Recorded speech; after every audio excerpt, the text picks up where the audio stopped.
আসসালামু আলাইকুম ওয়া রাহমাতুল্লাহি ওয়া বারাকাতুহু। প্রিয় শিক্ষার্থী বন্ধুরা, আমরা সব সময় একটু চমৎকার করে চেষ্টা করব প্রথম দিক থেকেই। যেমন এই শর্টকাটটা যখন আমরা অ্যাড করব এর আগে আমাদেরকে একটু চেক করে নিতে হবে ইফ যদি নট এক্সিস্ট শর্টকাট নামে একটা ফাংশন প্রোভাইড করে short code exist যদি নট এক্সিস্ট কোনটার নামে এই যে এইটা এই কি যদি এই যে শর্টকাটটা লিখলাম এই শর্টকাট এক্সিস্ট না করে তাহলেই শুধুমাত্র এই শর্টকাটটা আমরা অ্যাড করতে পারবো।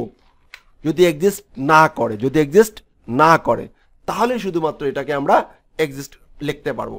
ওকে, তাহলে কি হলো, এই নামে যদি কেউ কোনো এক্সিস্ট শর্টকাট কেউ করে থাকে বা কেউ যদি ডেভেলপমেন্ট করে থাকে, অন্য একটা প্লাগইন ইউজ করছে, তারও এই একই নামে আছে, মিলে যেতে পারে, শত প্লাগইন ইউজ করতে পারে, আপনি কমন নামে মিলে যেতে পারে।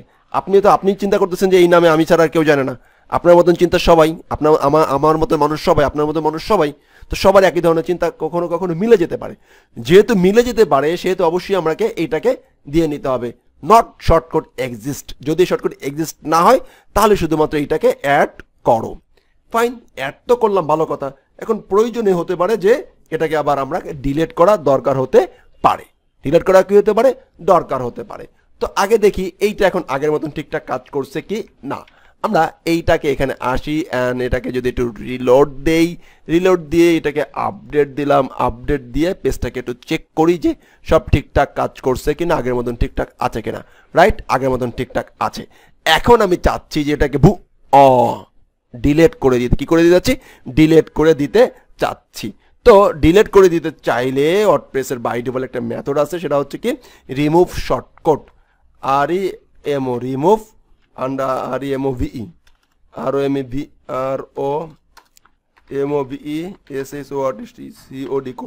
Remove shortcut.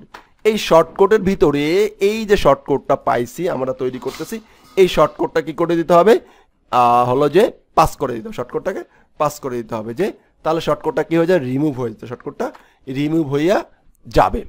ফাইন, এখন আমরা এইটাকে কি করলাম, শর্টকাট রেডি করলাম।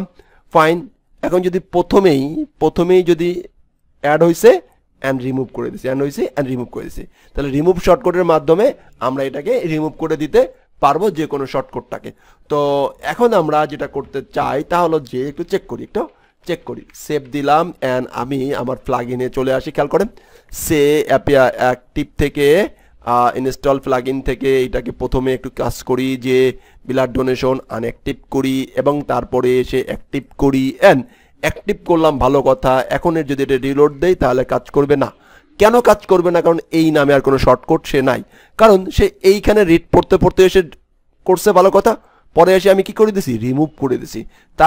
তার মানে হলো যে আমরা চাইলে যে কোনো শর্টকাটকে আমরা আমাদের মতন করে কি করে দিতে পারবো, রিমুভ করে দিতে পারবো। যেমন একটা শর্টকাট ঝামেলা করতেছে, দাব দিয়ে রিমুভ শর্টকাটের মাধ্যমে সেটাকে রিমুভ করে দিতে পারবো। ফাইন, এই রিমুভটাকে আমরা কমেন্ট করে রাখলাম। এখন যদি বলেন যে ভাই কমেন্ট কি জিনিস পারি না, তাহলে please go to PHP session and learn and কি ব্যাক। এবার রিলোড, দেখেন এবার হাদি জামান আসছে। রাইট, তাহলে এ পর্বে আমি দুইটা ফাংশন দেখানোর চেষ্টা করলাম। ফাংশন শর্টকাটটাকে সিকিউর করার জন্য ইফ শর্টকাট এক্সিস্ট নামে একটা মেথড ব্যবহার করলাম অ্যান্ড রিমুভ শর্টকাট নামে আরেকটা মেথড ব্যবহার করলাম। আরও একটা মেথড আছে হ্যাশ শর্টকাট আছে কি, যদি থাকে তাহলে শো করো, আদারওয়াইজ শো করো না। এরকম অনেক ধরনের মেকানিজম আমরা পাবো। তো আমি যে মেথডগুলো ক্লাস চলাকালীন সময়ে দেখাতে চেষ্টা করব সেইগুলোই আপনারা দেখবেন ইনশাআল্লাহ, তাহলেই হবে। এবং যখন আমরা শেষ লেসন পর্যন্ত যাব দেখবো যে আমরা কয়েকশো মেথড মুখস্থ করে ফেলছি। তো আপনাকে যখন মনে হয় যে মাত্র এই শোটা একদম মুখস্থ থাকবে, বাট এটা আপনাকে খাতায় লিপিবদ্ধ করতে হবে এবং আপনি যে সোর্সের মাধ্যমে পাচ্ছেন সেই সোর্সের মাধ্যমে আমাকে জানাতে হবে। যদি আপনি আমাকে হোমওয়ার্কগুলো জানান তাহলে বুঝতে পারবো যে আমার লার্নাররা আসলে শিখতে পারছে। ধন্যবাদ। আসসালামু আলাইকুম ওয়া রাহমাতুল্লাহি ওয়া বারাকাতুহু।